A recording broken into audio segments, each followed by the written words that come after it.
With every video we create and share with you, our viewers, we get lots of comments and suggestions. While some are less constructive than others, many of you give us suggestions on topics we should take a look at and discuss. This week, we're going to look at a subject that you guys out there suggested we should take a look at. The post-war Philippines is not a subject that seems to get a lot of coverage outside of the number of pairs of shoes that Imelda Marcos had, and even that seems to be a dying reference. But not only was the Philippines a staunch ally of the United States during the Cold War, it had its own communist-ish rebellion. I'm your host David, and today we're going to look at the Hukbalahap rebellion, often just shortened to the Huk Rebellion. This is the Cold War.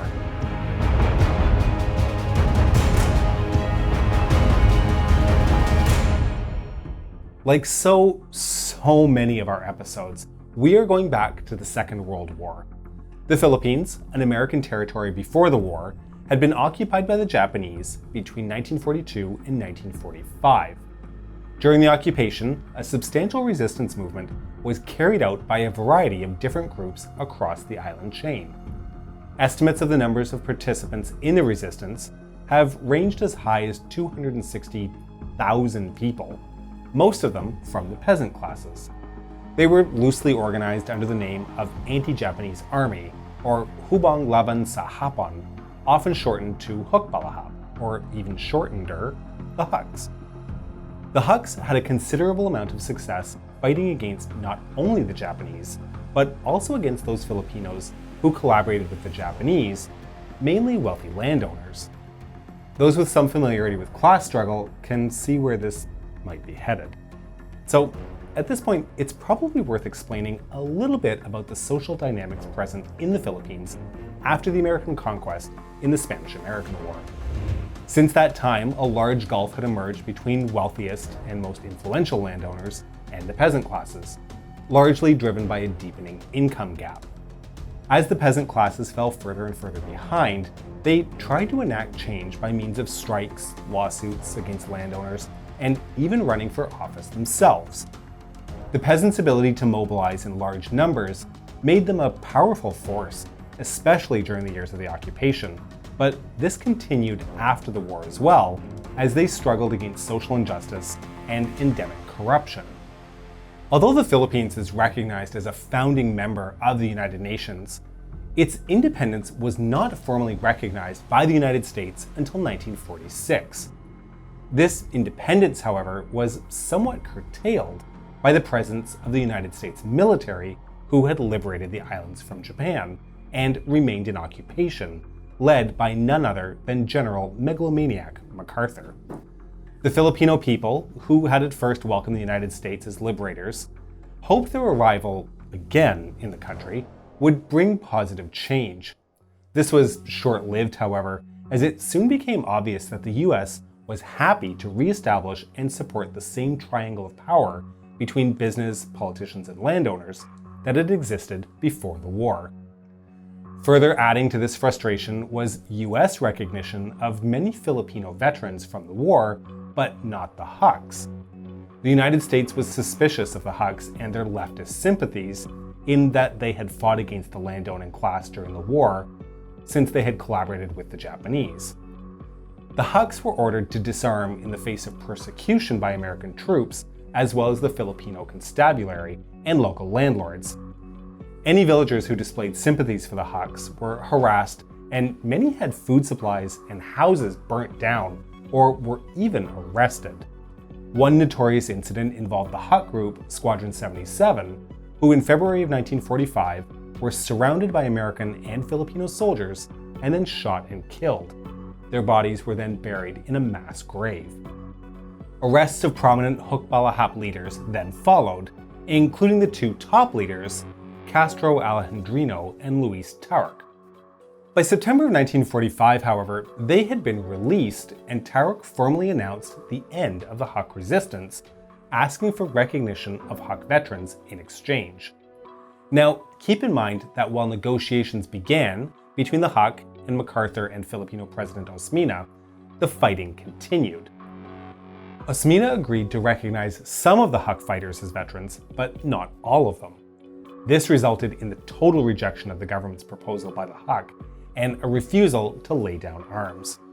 Across the country, landowners who were under increasing pressure agreed to increase the share of each harvest that peasants were allowed to keep to 60%. This was a promise, however, that just wasn't kept, forcing the Huk to re-enter the political arena.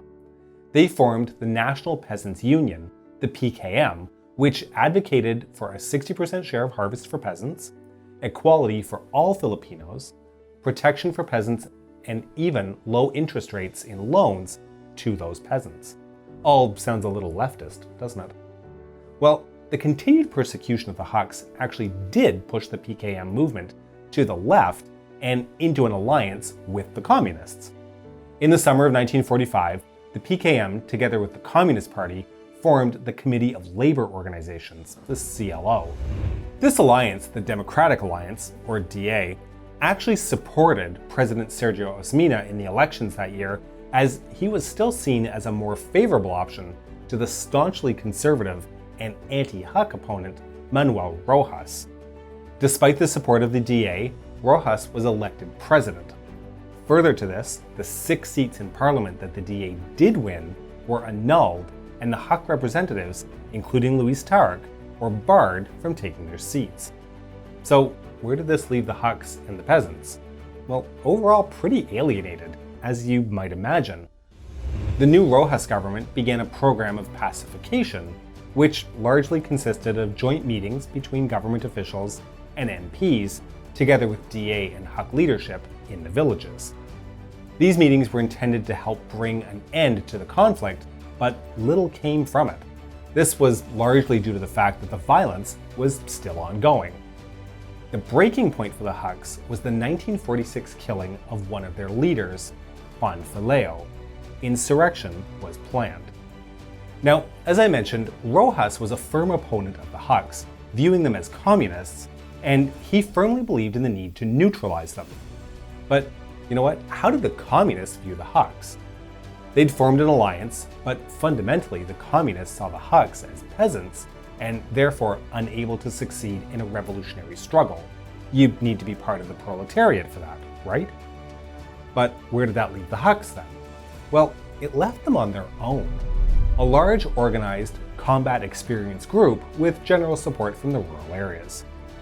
Rojas launched his mailed fist policy, claiming the insurrection would be put down inside of 60 days. The inexperienced government troops were no real match for the Huks, who boasted an organized army system as well as a functioning underground government network. Their strength and numbers grew, reaching a peak in 1950 of 12,800 soldiers and a base of support of at least 54,000 people. But you know what? We're getting slightly ahead of ourselves. When Rojas died unexpectedly of a heart attack in April of 1948, Elpidio Quirino assumed the presidency. Quirino wanted to end the bloodshed, and in June of 1948 offered an amnesty to the Huks, an offer which was approved by the Filipino parliament, with the condition the Huks would surrender their arms. But in a shocking case of déjà vu, as the negotiations were ongoing in Manila, the violence in the countryside continued. Although many of the Huks agreed to put down arms, continued attacks against them by government forces resulted in the negotiations breaking down, with the Huk leadership, including Luis Taruc, going back into hiding. Now, we would be remiss if all we presented was government attacks against the Huks. They also carried out attacks against government forces and their representatives of the ruling elites. The most notorious of these took place in April of 1949, when the wife of Manuel Quezon, who was the first president of the Philippines, his wife Aurora Quezon, as well as her daughter and son-in-law, were ambushed and killed while on their way to inaugurate a new hospital being built. Huk leadership, including Taruc, claimed the ambush was carried out by renegade elements of the Hukbalahap, but this was widely seen as an irrelevant detail. President Quirino made the decision that the rebellion needed to be put down once and for all. He ordered the army to lead a campaign against the Huks, instead of the police and constabulary, who had proven largely ineffective, clearly. To achieve success, Quirino appointed Ramon Magsaysay as Secretary of National Defense. Magsaysay had experience as a US-backed guerrilla fighter during the Japanese occupation, and he set about establishing a new strategy to win. He began by purging corrupt officials from within the armed forces, as well as providing more training in anti-guerrilla tactics. He also modified the approach in how the government dealt with villagers found supporting the Huks. Instead of punishing and persecuting them, the army provided aid and relief, thereby increasing trust in the government while undercutting some of the justification the Huks relied on for their own support. The Huks didn't help their own cause either through a continued campaign of raids, robberies, ambushes, rapes, murders, and even massacres of villages as they continued their, well, what was looking more and more like a doomed struggle. Of course, as I mentioned earlier, the insurrection was still quite strong in 1950, despite the cracks that were starting to show. It was so strong, in fact, that in 1950, President Truman, this guy here, ordered military support for the Philippines to help put down the Huks. This aid allowed the army to increase its operating strength by a whopping 60% in 1951. This allowed the government to launch a series of operations which severely weakened the Huks. Included in this was the capture of the Secretariat, including the Secretary General Jose Lava, as well as the entire Politburo. 1952 also saw the killing of Guillermo Cappadocia, a former Secretary General of the movement. The writing was on the wall at this point. 1954 saw Operation Thunderstrike, the largest operation to date. This combat operation, combined with the eroded support in the rural areas, saw Luis Taruc voluntarily surrender himself in exchange for a 15-year prison sentence. The Huk movement crumbled, and by 1955, membership across the country was less than 1,000 people. American assistance and general Soviet ambivalence to the movement were key factors in a left-wing movement being successfully put down. Those of you who know what's coming in such places as Vietnam, Colombia, Southern Africa, and even Afghanistan should note a lot of similarities in the starting position of the Huk Rebellion, as well as what strategies seem to work and not work. This is not the first time we've talked about left-wing insurgency on this channel, and there is no way it will be the last. We hope you've enjoyed today's topic, and to make sure you don't miss future episodes, please make sure you're subscribed to our channel and have pressed the bell button. We would like to thank all of you who made the suggestion to cover this topic. We look forward to getting your feedback on how well we did. We can be reached via email at thecoldwarchannel@gmail.com. We're also active on Facebook and Instagram at The Cold War TV. If you enjoy our work, consider supporting us via Patreon at www.patreon.com/thecoldwar or join our membership on YouTube. This is The Cold War Channel, and don't forget, the trouble with the Cold War is that it doesn't take too long before it becomes heated.